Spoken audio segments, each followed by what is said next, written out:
ஆண்டவராக இயேசு கிறிஸ்துவின் இனிதான நாமத்தினாலே உங்கள் யாவருக்கும் அன்பின் வாழ்த்துதலை நான் தெரிவித்துக் கொள்கிறேன். இயேசுவை நோக்கி என்கின்ற இந்த நிகழ்ச்சிக்கு உங்கள் யாவரையும் அன்போடு கூட நான் வரவேற்கிறேன். தொடர்ச்சியாக நாம் இந்த இயேசுவை நோக்கி என்கின்ற நிகழ்ச்சிகளே சமீப காலங்களாக கிருபையை குறித்து நாம் தியானித்து கொண்டிருக்கிறோம்.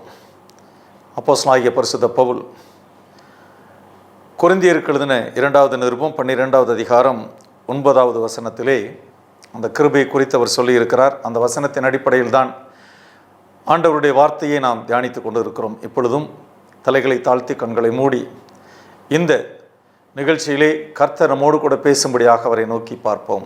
கிருபையில் ஐஸ்வர்யமுள்ள எங்கள் நல்ல ஆண்டவரே, நன்றியோடு உம்மை துதிக்கிறோம், உம்மை ஸ்தோத்திரிக்கிறோம். ஆண்டவரே, உம்முடைய கிருபை காலைதோறும் புதிதாக இருக்கிறது என்று உம்முடைய வேதத்திலே வாசிக்கிறோம். அந்த கிருபையை நாங்கள் பெற்றுக்கொள்ள என்ன செய்ய வேண்டும் என்பதை எங்களுக்கு கற்றுக் கொண்டிருக்கிறேன், நன்றி செலுத்துகிறோம். இப்பொழுதும் இந்த நிகழ்ச்சியை பார்த்து கொண்டிருக்கிற ஒவ்வொருவருக்கும் உம்முடைய கிருபை விளங்கும்படியாக அந்த கிருபையை பெற்றுக்கொள்ள என்ன செய்ய வேண்டும் என்பதை அவர்களோடு கூட நீர் பேசுவீராக. ஒரு மனிதனுடைய சத்தத்தை அல்ல, உம்முடைய சத்தத்தை கேட்கும்படியான பாக்கியத்தை ஒவ்வொருவருக்கும் தருவீராக. இயேசு கிறிஸ்து மூலமே ஜெபிக்கிறோம் பிதாவே, ஆமேன். கிறிஸ்துவுக்குள் அன்பானவர்களே, அப்போஸ்தலனாகிய பரிசுத்த பவுல் கொரிந்து பட்டணத்து விசுவாசிகளுக்கு அவர் எழுதுகின்ற பொழுது தம்முடைய 2வது கடிதத்திலே இப்படியாக சொல்லுகிறார். 9வது வசனத்தில் இப்படியாக சொல்லுகிறார். அதற்கு அவர், என் கிருபை உனக்கு போதும், பலவீனத்திலே என் பலம் பூரணமாய் விளங்கும் என்றார். இயேசு கிறிஸ்து இந்த பவுலின் இடத்திலே சொல்லக்கூடிய சில வார்த்தைகளைத்தான் நாம் வாசிக்கிறோம். அதற்கு இயேசு கிறிஸ்து, என் கிருபை உனக்கு போதும், பலவீனத்திலே என் பலம் பூரணமாய் விளங்கும் என்று சொல்கிறார்.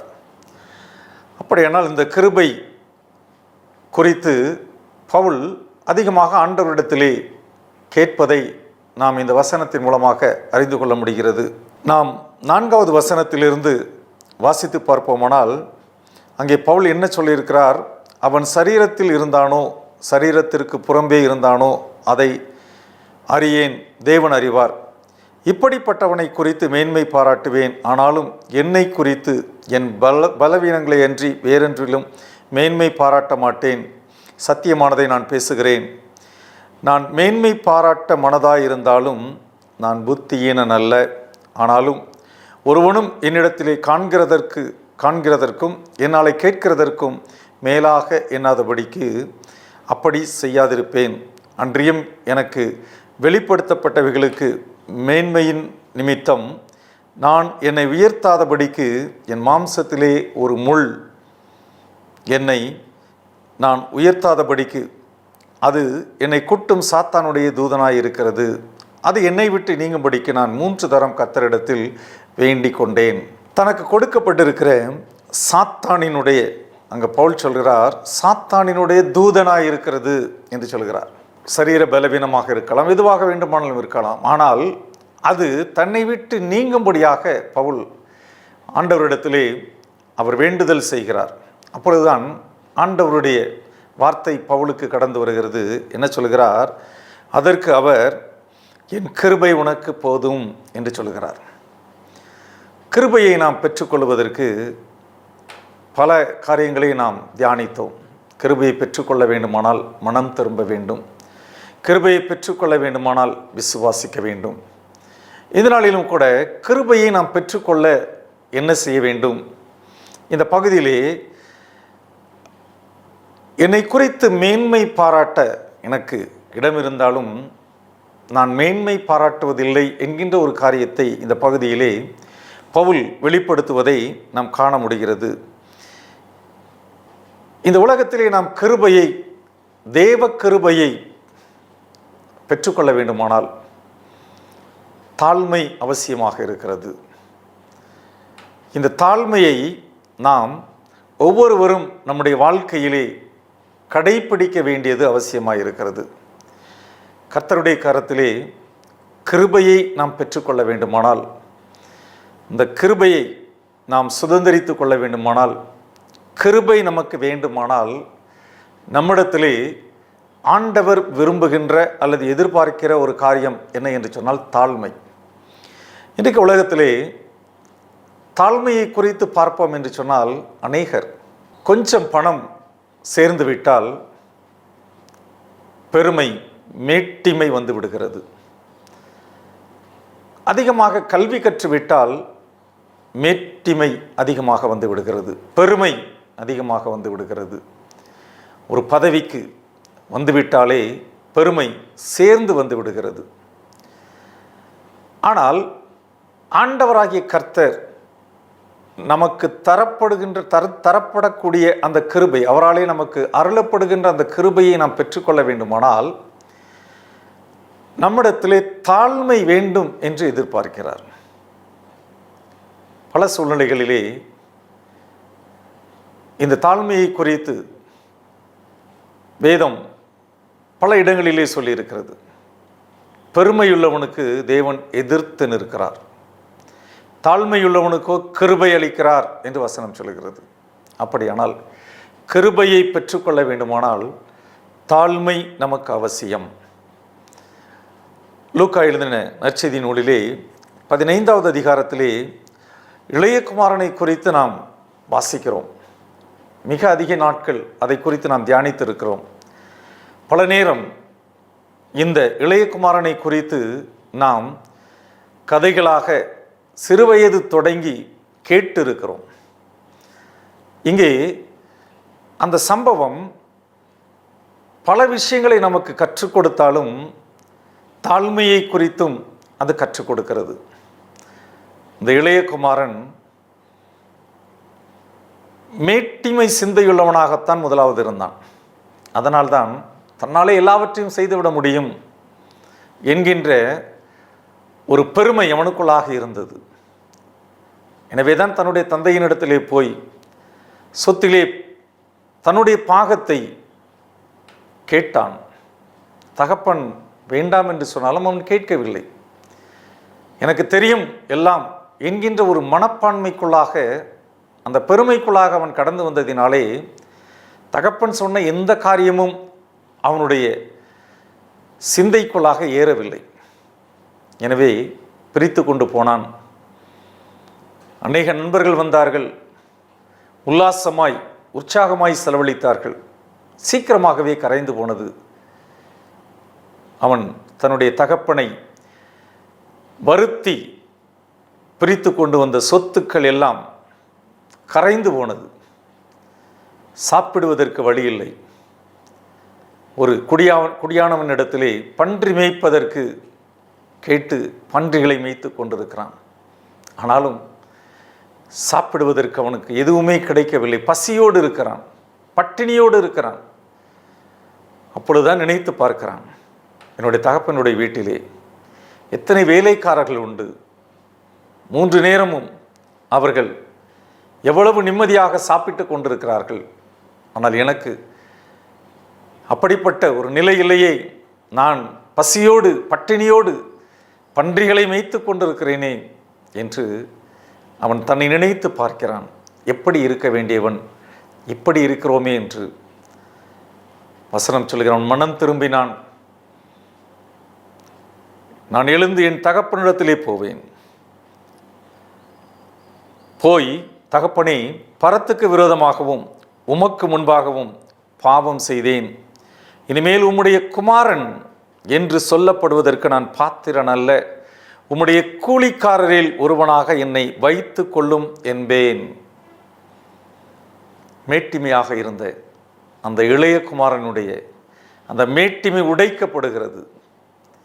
பன்றி மேய்க்கக்கூடிய அளவுக்கு தாழ்ந்து போனவன் நினைத்து பார்க்கிறான், இப்படியா இருக்க வேண்டியவன் நான்? இப்படி போய்விட்டேனே. தகப்பண்டத்திலே போய் நான் கேட்பேன் என்று சொல்கிறான். என்ன கேட்பானாம்?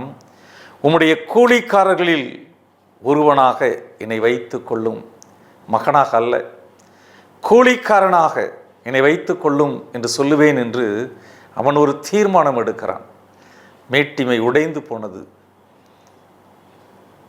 கூலிக்காரனில் ஒருவன் என்று சொல்லும் பொழுது தன்னை அந்த அளவுக்கு அவன் தாழ்த்துகின்ற ஒரு நிலைக்கு வருகிறான்.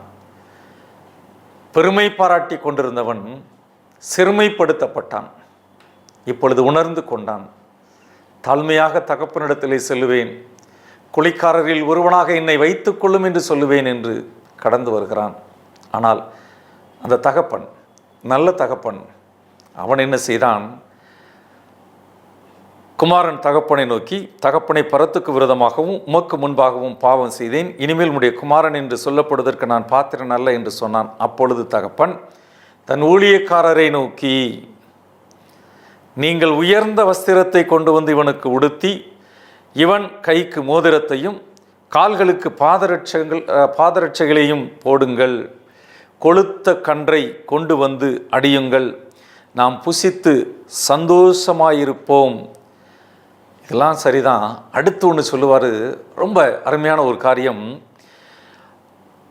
என் குமாரனாகிய இவன் மரித்தான், திரும்பவும் உயிர்த்தான், காணாமற் போனான், திரும்பவும் காணப்பட்டான் என்றான். அப்படியே அவர்கள் சந்தோஷப்படத் தொடங்கினார்கள். ஆம், கூலிக்காரர்கள் ஒருவனாக அல்ல, மரித்து போன தன்னுடைய மகன் மீண்டும் உயிரோடு வந்திருக்கிறான், மகனாக வந்திருக்கிறான். மகன் என்கின்ற ஸ்தானத்திலே வைத்து அவனை ஏற்றுக்கொள்கிறார் அந்த நல்ல தகப்பன். அதுதான் கிருபை. தகுதி இல்லாதவன் அவன், மேட்டிமையாக சிந்தித்தவன், உதாசீனப்படுத்தி கடந்து போனவன், இப்பொழுது கூலிக்காரர்களில் ஒருவனாக வைத்துக்கொள்ளும் என்று வந்திருக்கிறான். ஆனால் நல்ல தகப்பனாகி அவனுடைய தகப்பன் கூலிக்காரனில் ஒருவனாக அல்ல, தன்னுடைய குமாரனாக மீண்டுமாக ஏற்றுக்கொண்டான். நம்முடைய பரம தகப்பனும் கிருபையில் ஐஸ்வர்யமுள்ள ஒரு நல்ல தகப்பன். நாம் அவரிடத்திலே வாசம் பண்ணி கொண்டிருப்போமானால் அவரோடு கூட ஆளுகை செய்கின்றவர்களாய் இருந்திருப்போம். ஆனால் நாம் பாவம் செய்து தேவ மகிமையை இழந்து, பரிசுத்த வாழ்க்கையை இழந்து, சாத்தானுக்கு அடிமையாகி அவலட்சணமான ஒரு வாழ்க்கை வாழ்ந்து கொண்டிருந்தோம். ஆனால் நம்முடைய பரம தகப்பனாகிய அந்த நல்ல தகப்பன் நாம் எப்பொழுது நம்மை தாழ்த்தி அவருடைய சமூகத்திலே கடந்து வருவோமோ அப்பொழுது அவருடைய கிருபையை நமக்கு தருவது அதிக நிச்சயம் அல்லவா? சற்று நாமே ஆராய்ந்து பார்ப்போம். ஒரு நாளிலே தேவாலயத்திற்கு 2 பேர் சென்றார்கள். ஒருவன் பரிசேயன், மற்றொருவன் ஆயக்காரன். பரிசேயன் ஆலயத்திற்குள்ளாக பலிபீடத்திற்கு அருகாக சென்று, நான் தசமபாகம் கொடுக்கிறேன், உபவாசம் இருக்கிறேன், கற்பனைகளை கைக்கொள்ளுகிறேன், அதோ வெளியிலே நிற்கிறானே அந்த ஆயக்காரனை போல அல்ல, நான் கற்பனைகளை சரியாக கடைப்பிடித்து கொண்டிருக்கிறேன் என்று தன்னை குறித்து பெருமையாக பேசிக் கொண்டிருந்தான். வெளியில் நின்ற ஆயக்காரனோ அப்படியல்ல. தன்னுடைய தலையை வானத்துக்கு நேராக ஏறிட்டு பார்ப்பதற்கும் துணிவு கொள்ளாமல் தன்னுடைய மார்பில் அடித்து கொண்டு அவன் சொன்னான், பாவியாகி என் மேல் கிருபையாயிரும் என்று. அவனுக்காக கொடுக்கப்பட்ட வார்த்தை, நீதிமானாக்கப்பட்டவனாக திரும்ப சென்றான் என்று. ஆலயத்தின் பலிபீடத்திற்கு சென்ற பரிசேயன் அல்ல, ஆலயத்திற்கு வெளியே நின்று தன்னுடைய இருதயத்திலே அடித்து, பாவியாகி என் மேல் கிருபையாயிரும் என்று ஆண்டவரை நோக்கி பார்த்த அந்த ஆயக்காரனைத்தான் ஆண்டவர் கிருபையோடு இறங்கி நீதிமானாக்க சித்தம் கொண்டார். நம்முடைய வாழ்க்கையை ஆராய்ந்து பார்ப்போம்.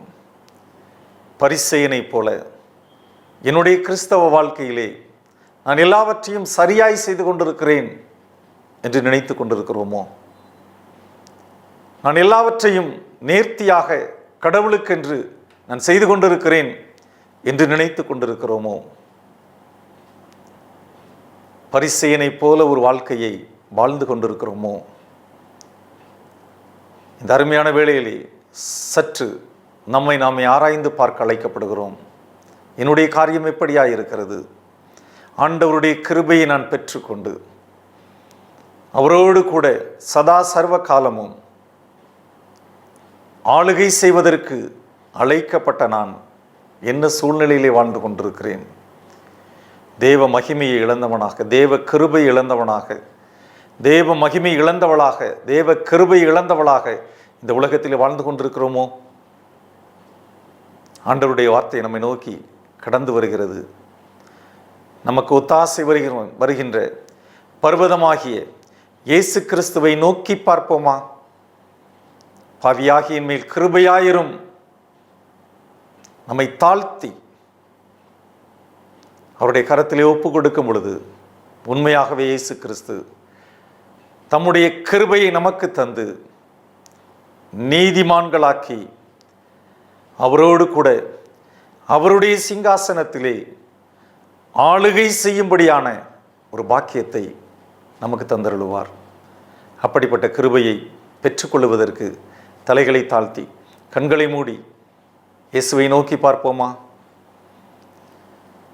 மகா பரிசுத்தமுள்ள எங்கள் நல்ல ஆண்டவரே, இந்த நல்ல நேரத்திற்காக நமக்கு நன்றி செலுத்துகிறோம். ஆண்டவரே, உம்முடைய கிருபையை நாங்கள் பெற்றுக்கொள்ள வேண்டுமானால் எங்களை தாழ்த்தி உடைய கரத்திலே ஒப்பு கொடுக்க வேண்டும் என்று எங்களோடு கூட பேசியிருக்கிறீர். அன்றைக்கு இளைய குமாரன் மேட்டிமையாக சிந்தித்து மிகவும் மோசமான ஒரு சூழ்நிலைக்குள்ளாக கடந்து சென்றான்.